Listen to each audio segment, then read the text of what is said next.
SIR जो हमारे यहाँ हुई और जो एसआईआर की प्रोसेस चल रही है उसमें दिल्ली के डेटा में और यूपी के डेटा में, एक राज्य निर्वाचन आयोग के डेटा में और भारत सरकार का जो एसआईआर हो रहा उसके डेटा में लगभग 5 करोड़ का डिफरेंस है।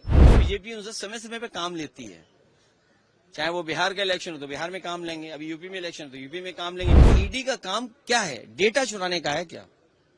ये नया जमाना, इसीलिए मैंने कहा कि बीजेपी बहुत फोकस्ड है। वो डेटा चुराने गए थे। वेस्ट बंगाल का आप पड़ोसी स्टेट हैं, सब जानकारी आपको होगी और ये जानकारी बीजेपी को भी है कि बीजेपी वहां हार रही है, ममता जी जीत रही हैं। आप बताइए नाराज कौन होता है? जो हारता है। आप बताइए ईडी का काम क्या है? डेटा चुराने का है क्या? ये नया जमाना, इसीलिए मैंने कहा कि बीजेपी बहुत फोकस्ड है। वो डेटा चुराने गए थे। डेटा क्यों चाहिए आपको?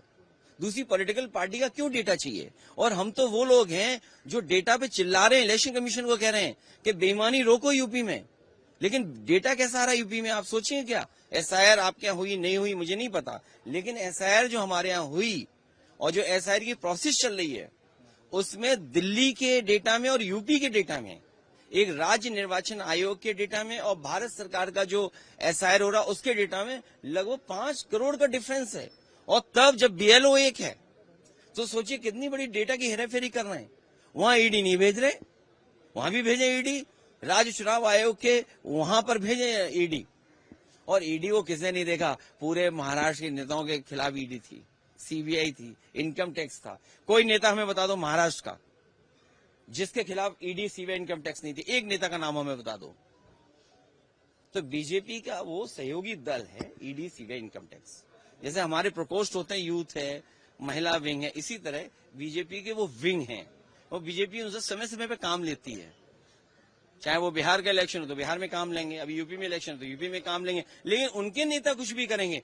जैसे हम तो आपको राय देते हैं, खांसी हो तो यूपी वाले कोडिन मत लेना, बीजेपी वाली कोडिन मत लेना। वो खांसी की जो दवा है वो जान ले लेती है, बच्चों की जान गई सोचिए आप। तो वहां ईडी क्यों नहीं जा रही है? वहां इनकम टैक्स के लोग क्यों नहीं जा रहे हैं? और ईडी ने खुद बोला है एक जगह पर कि 800 करोड़ का घोटाला है। 800 करोड़ तो प्राइमरी उसमें इंक्वायरी में दिख रहा है। ये ईडी सीबीआई वहां जाती है जहां बीजेपी को किसी को परेशान करना हो। दिल्ली के मुकाबले एक्यूआई उड़ीसा में भी बढ़ गया, दिल्ली से ज्यादा बढ़ गया, इसलिए माहौल ये हो रहा है, इसलिए आए। नहीं, हाँ पेड़ तो ज्यादा है लेकिन एक्यूआई क्यों बदल रहा है ये तो समझ में नहीं आ रहा। ऑटोमोबाइल की वजह से, इंडस्ट्री की वजह से दिल्ली के एक्यूआई तभी ठीक हुआ जब बीजेपी हटेगी। बीजेपी यहाँ पे ट्राइबल सीएम को देके सोशल जस्टिस इम्प्लीमेंट किए हैं। इंडियन इकोनॉमी को प्रेज किया है, ये ग्रोथ इंजन है, रिमार्केबल है। देखिए आईएमएफ ने पहले क्या कहा था, इससे पहले भी कुछ कहा था।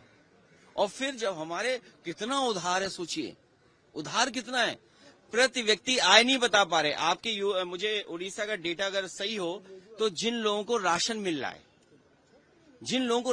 रहा है, अगर आईएमएफ इतनी तारीफ बीजेपी की कर रही है तो मैं अपने पत्रकार साथी से कहूंगा कि जो व्यक्ति राशन पा रहे हैं उनका प्रति व्यक्ति आय क्या है, पर कैपिटल इनकम क्या है उनकी, वो कभी नहीं बताएंगे। सोशल जस्टिस को लेकर हम सोशल जस्टिस को लेकर के आगे बढ़ेंगे जिससे न्याय मिले, हक मिले, सम्मान मिले।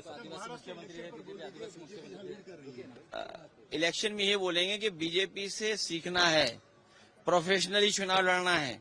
अगर आप पुराने ढर्रे से चुनाव लड़ोगे तो बीजेपी का मुकाबला नहीं कर पाओगे। बीजेपी को हराने के लिए बीजेपी से अच्छा चुनाव लड़ना पड़ेगा आपको।